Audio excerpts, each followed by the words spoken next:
Jazakumullah khair.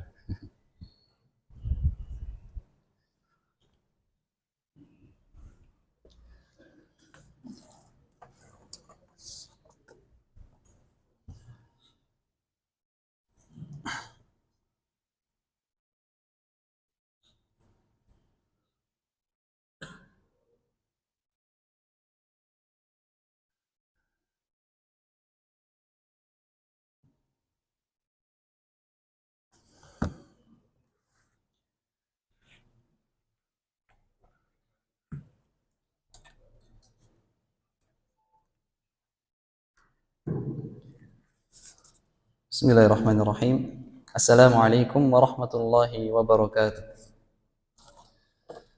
Alhamdulillahi rabbil alamin wa bihi nasta'in ala umuri dunya waddin. Wa usalli wa usallimu ala asyrafil anbiya'i wal mursalin wa ala alihi wa sahabatihi wa man tabi'ahum bi ihsanin ila yaumiddin, amma ba'd.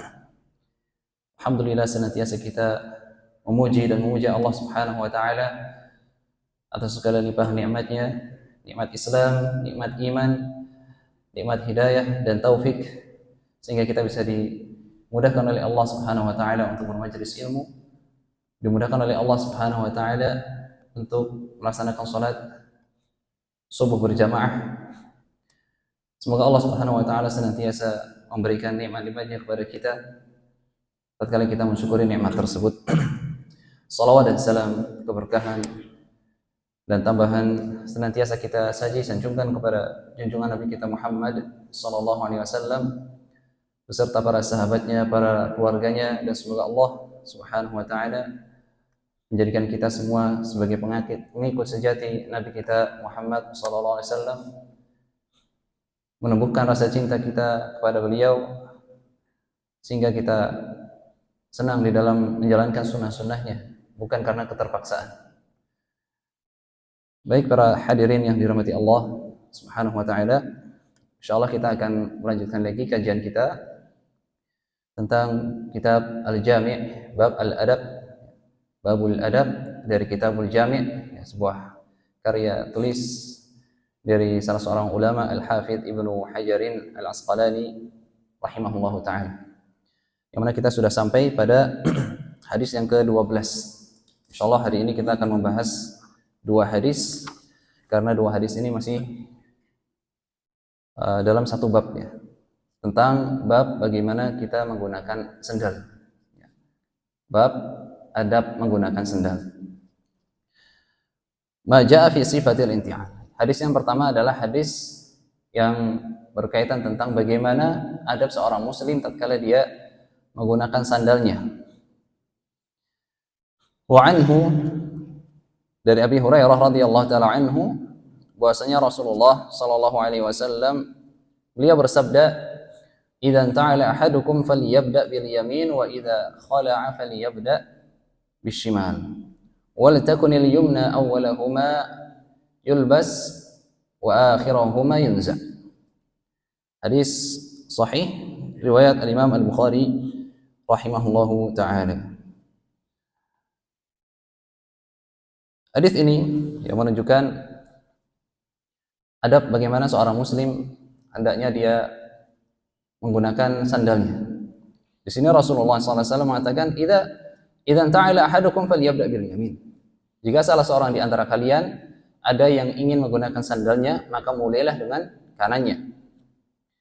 Fa idza naza'a falyabda bishimal. Dan tatkala dia melepas, maka dia mulai dari kirinya. Wal takunil yumna awwalahuma yulbas wa akhirahuma yunza. Maka hendaknya kaki kanan itu adalah yang pertama kali dipakaikan dan yang terakhir kali dilepas. Ini adalah sebuah dalil yang dijadikan oleh para ulama sebagai kaidah. Jadi ada kaidah di dalam syariat mengenai bab adab, segala sesuatu yang berkaitan tentang at-takrim, yang hal-hal yang mulia, dengan perhiasan, intinya sesuatu yang berkaitan dengan hal-hal yang baik, maka hendaknya seorang muslim memulainya dengan yang kanan. Ya, contohnya seperti masuk masjid. Ya, masuk masjid kita disyariatkan untuk masuk dengan kaki kanan. At-tarajjul, menyisir rambut kita. Kemudian kita berwudu juga melalui kita mulai dengan yang kanan-kanan dahulu. Kita mandi junub, ya kita mulai dengan yang kanan. Ya. Adapun hal-hal yang tidak baik, maka dimulai dengan yang kiri.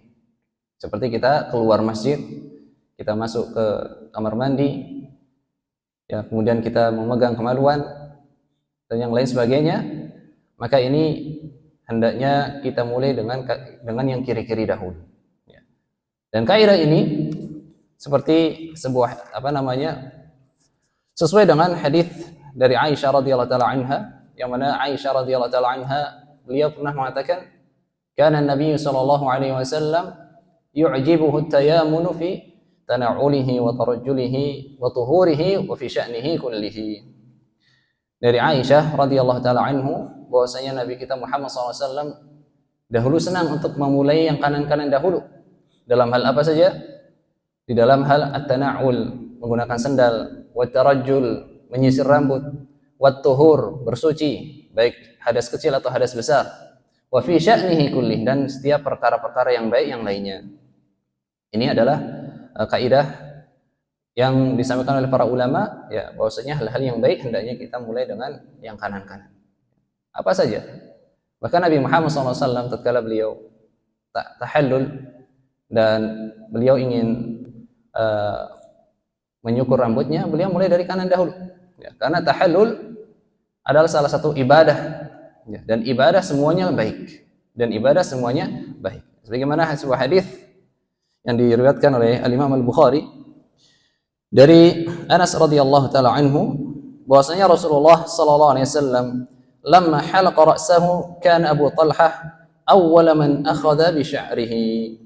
Bahwasanya Nabi Muhammad SAW tatkala beliau tahallul, setelah beliau melaksanakan haji, ya haji wada, Abu Talhah adalah orang yang pertama kali mengambil rambutnya. Qala wa hadha la yunaqidu riwayat Muslim li jawazi an yusiba Abu Talhah min asy-syiqqi al-ayman mithlu ma asaba ghairuhu. Kemudian lamma rama al-jamrata wa nahara nusukahu wa halaqa nawala al-halaqa syiqqahu al-ayman fahalaqahu.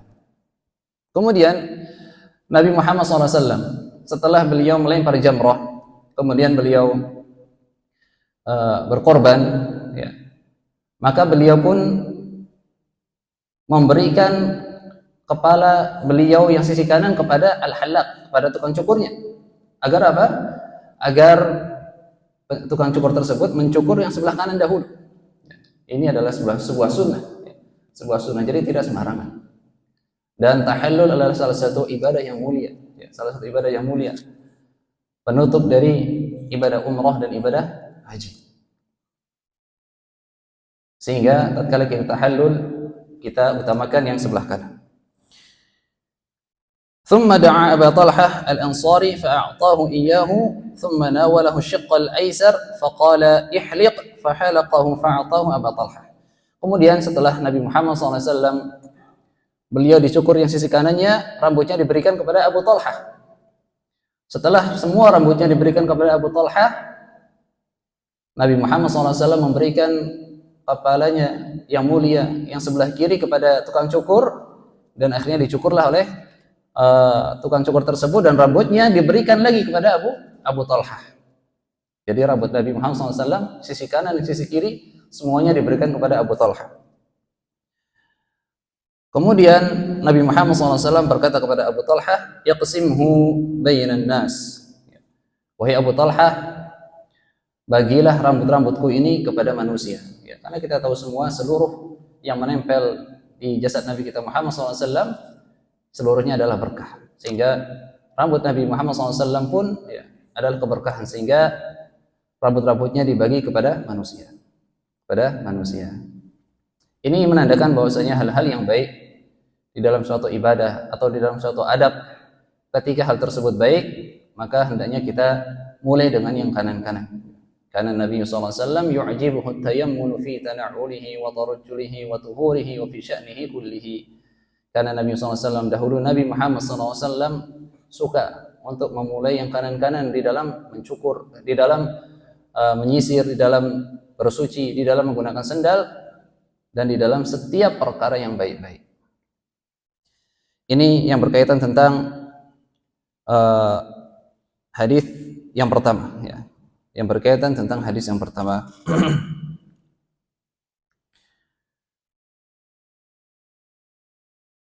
Kemudian apa hukumnya? Ya, apa hukum orang yang memulai sesuatu yang baik dengan kanan? Ya, karena di sini di dalam hadis Nabi Muhammad SAW menggunakan lafaz perintah. Falyabda. Maka mulailah bil yamin. Maka mulailah dengan yang kanan-kanan. Sedangkan di dalam ilmu usul fiqih, al-aslu fil amri lil wujub. Hukum asal pada perintah-perintah syariat itu adalah hukum yang wajib. Ya, untuk hukum yang wajib. Tetapi para ulama, wallahu a'lam, sebagaimana dinukilkan di sini oleh Al-Qadhi Iyad Al-Yahsubi rahimahullah taala, bahwasanya beliau menukilkan al-ijma' ala anna al-amra fi hadzal hadits lil istihbab wal adab. Bahwasanya perintah yang ada dalam hadis ini bukan untuk kewajiban, akan tetapi untuk kemustahabban, ya disunahkan. Sedangkan orang yang meninggalkannya maka dia makruh, ya. Maka dia makruh hukumnya, ya. Kemudian yang ingin kami sampaikan juga adalah memang kalau orang-orang yang sudah kenal kajian, sudah kenal sunnah, biasanya mereka menggunakan menggunakan sandal dengan kaki kanannya dahulu. Tapi biasanya melepasnya juga dari kaki kanan dulu. Ya, nah ini yang perlu diperhatikan, bahwasanya menggunakan kaki kanan dulu, adapun melepasnya itu dari kaki kiri dulu. Ya. Karena menggunakan sandal itu adalah sebuah kemuliaan. Kita memuliakan kaki kita. Adapun melepasnya itu bukan kemuliaan, sehingga kita mulai dari yang kiri terlebih dahulu. Ini tentang hadis yang pertama, ya. Tentang hadis yang pertama. Kemudian hadis yang kedua.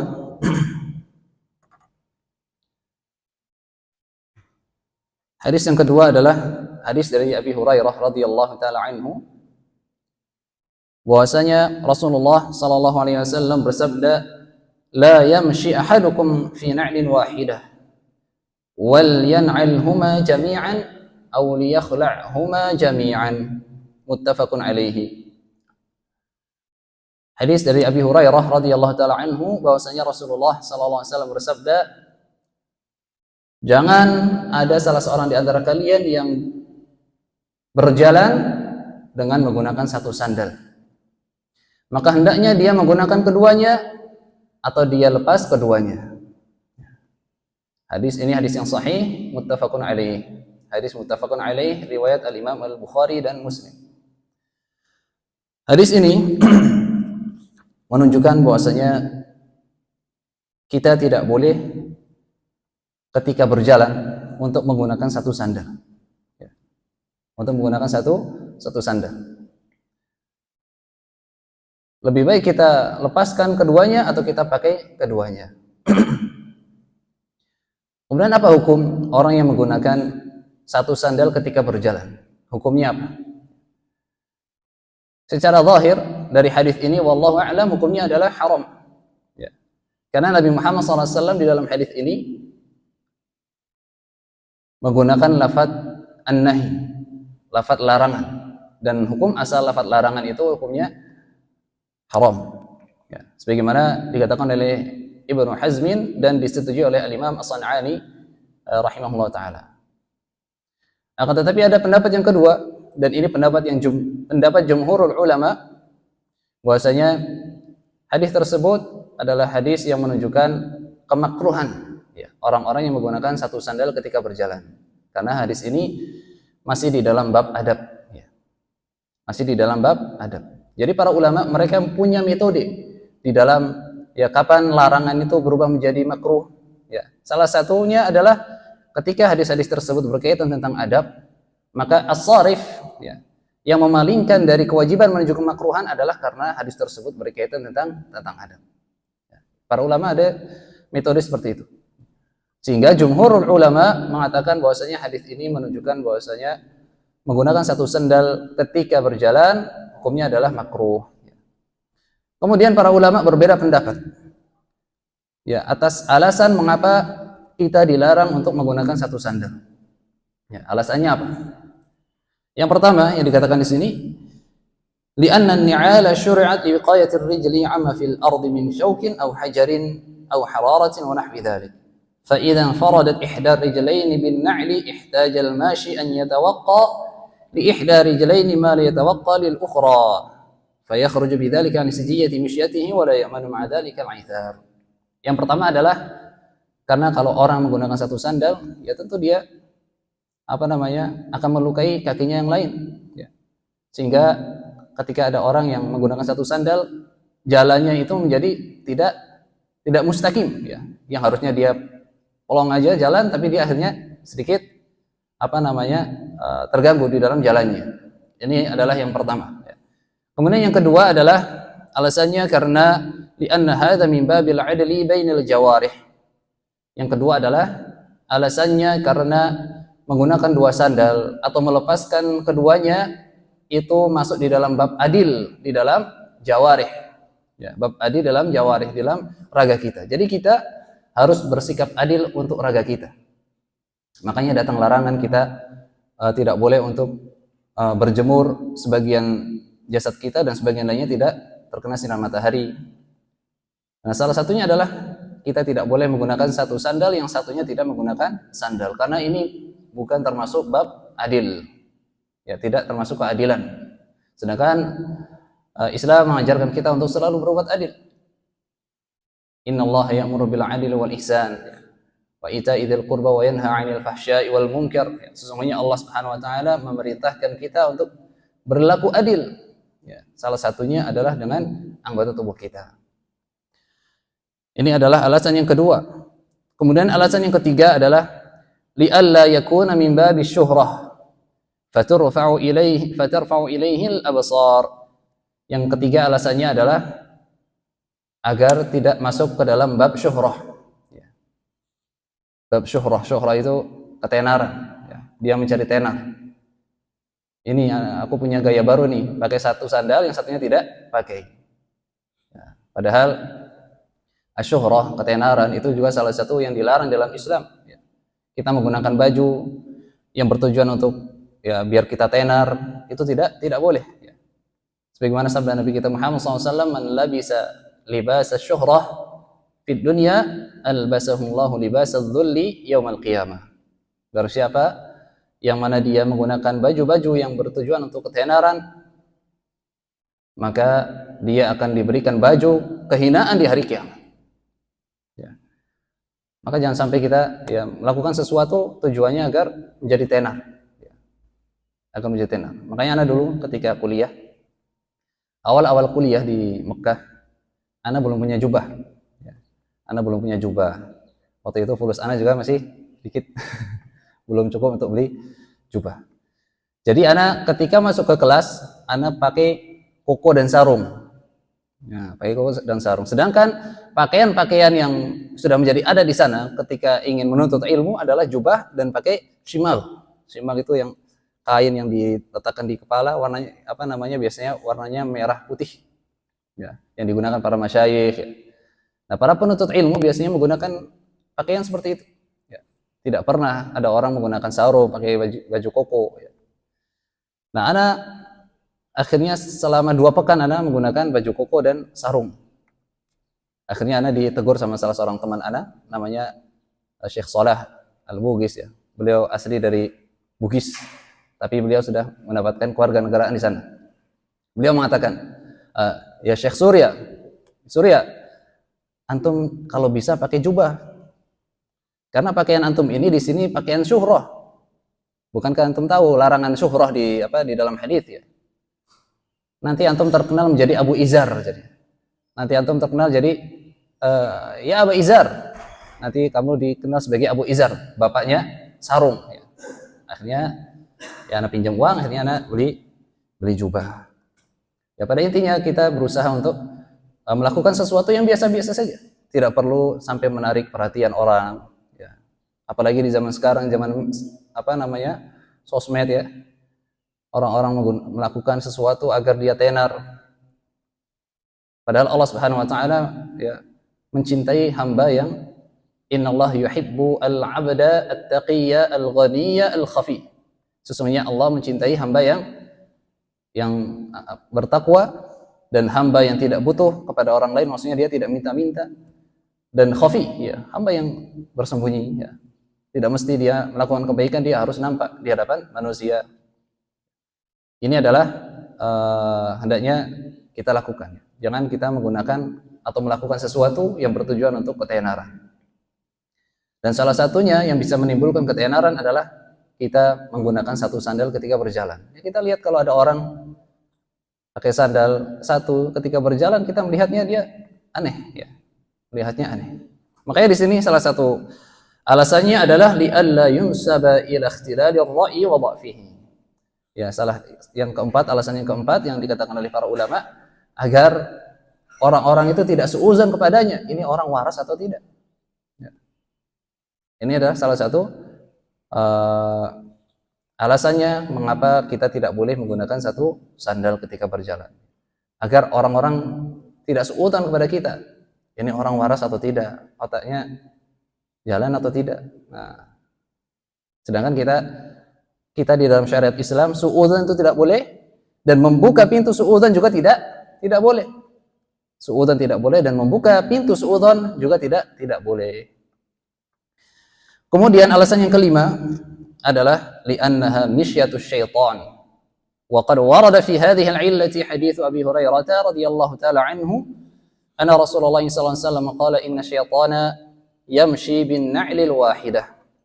Alasan yang kelima, yang mana ini adalah salah satu alasan yang menguatkan yang menguatkan para ulama yang mengatakan bahwasanya menggunakan satu sandal itu haram adalah hadis ini. Alasan yang kelima ini, karena alasannya tidak boleh menggunakan satu sandal adalah karena syaitan berjalan menggunakan satu sandal. Sedangkan kita tidak boleh untuk mengikuti jejak-jejak syaitan. Ya ayyuhalladzina amanu la tattabi'u khutuwati syaitan. Wahai orang-orang yang beriman, tidak boleh kalian mengikuti jejak-jejaknya, langkah-langkahnya syaitan. Yang mana salah satunya adalah kita tidak boleh menggunakan satu sandal ketika kita berjalan. Maka dalam bab wara', walaupun ada ikhtilaf di sini, kita berupaya untuk tidak melakukannya. Karena syaitan, dia memiliki kebiasaan-kebiasaan yang kita tidak boleh untuk mengikutinya. Makanya Syekh Abdul Aziz Ibn Baz rahimahullah ta'ala, beliau pernah, wallahu alam, beliau kalau tidak salah beliau termasuk yang memilih pendapat bahwasanya menggunakan satu sandal ketika berjalan itu hukumnya makruh. Akan tetapi karena kewaraan beliau, karena kehati-hatian beliau pernah ketika ingin keluar dari masjid, kemudian sandalnya yang satu di dekatnya, yang satunya jauh, karena mungkin murid-muridnya nendang sandalnya. Akhirnya Syekh bin Baz rahimahullah ta'ala, beliau mengambil sandalnya yang pertama dan berjalan, kemudian baru mengambil sandal yang agak jauh. Sehingga ditanya oleh para muridnya, ya Syekh, mengapa engkau tidak menggunakannya saja? Sehingga Syekh Abdul Aziz Ibn Baz rahimahullah ta'ala, beliau mengatakan, kalau sebisa mungkin kita tidak bermaksiat kepada Allah dengan langkah-langkah kaki, maka kerjakanlah. Kerjakanlah. Kalau kita bisa tidak memaksiati Allah hanya dengan 1-2 langkah, maka kerjakanlah. Itu adalah pesan dari Syekh Abdul Aziz Ibn Baz rahimahullah ta'ala. Walaupun beliau memilih pendapat yang memakruhkan hal tersebut, tetapi karena kehati-hatian beliau dan karena hal tersebut termasuk dari cara jalannya syaitan, maka beliau pun meninggalkannya.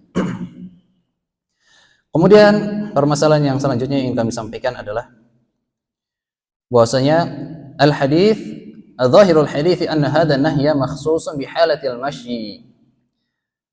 Hadis ini hanya berkaitan tentang menggunakan satu sandal tatkala kita berjalan. Kemudian bagaimana kalau sedang tidak berjalan? Contohnya sedang berdiri atau duduk, apa hukumnya? Maka di sini ada perbedaan ulama, tetapi wallahu alam yang rajih adalah tidak mengapa. Tidak mengapa, karena tidak dalam keadaan berjalan. Kayak contohnya semisal ada orang yang sedang nyetir, kemudian satu sandalnya dilepas, maka tidak mengapa. Atau orang yang sedang berdiri, dia tidak berjalan, maka tidak mengapa.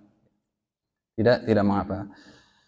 Ini adalah yang berkaitan tentang kedua hadis ini yang mana kita pelajari bersama. Kedua hadis ini mengajarkan kepada kita adab di dalam menggunakan sendal.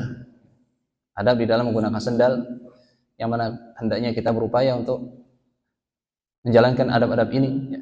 Karena seorang muslim tatkala dia mengerjakan adab-adab Islam, maka hidupnya akan indah. Hidupnya akan teratur, hidupnya akan indah. Dan menggunakan sandal ini adalah salah satu kebiasaan harian kita. Ana yakin nggak ada yang nyeker ya dari rumah ke masjid ini. Maka kita berupaya untuk melakukan hal ini dan kita niatkan pahala di dalamnya. Kita niatkan pahala, kita menggunakan sandal ini dengan kanan dahulu, melepasnya dengan kiri dahulu, itu untuk ya menjalankan sunnah Nabi kita Muhammad SAW, sehingga kehidupan kita sehari-hari akan berpahala. Argo pahala akan jalan terus. Ya. Argo pahala akan jalan terus. Ya mungkin hanya ini dapat kami sampaikan tentang kedua hadis ini. Ya. Semoga apa yang kami sampaikan ini bisa bermanfaat untuk kita semua. Semoga Allah Subhanahu Wa Taala memberikan taufik kepada kita untuk terus menjalankan sunnah-sunnah Nabi kita Muhammad SAW.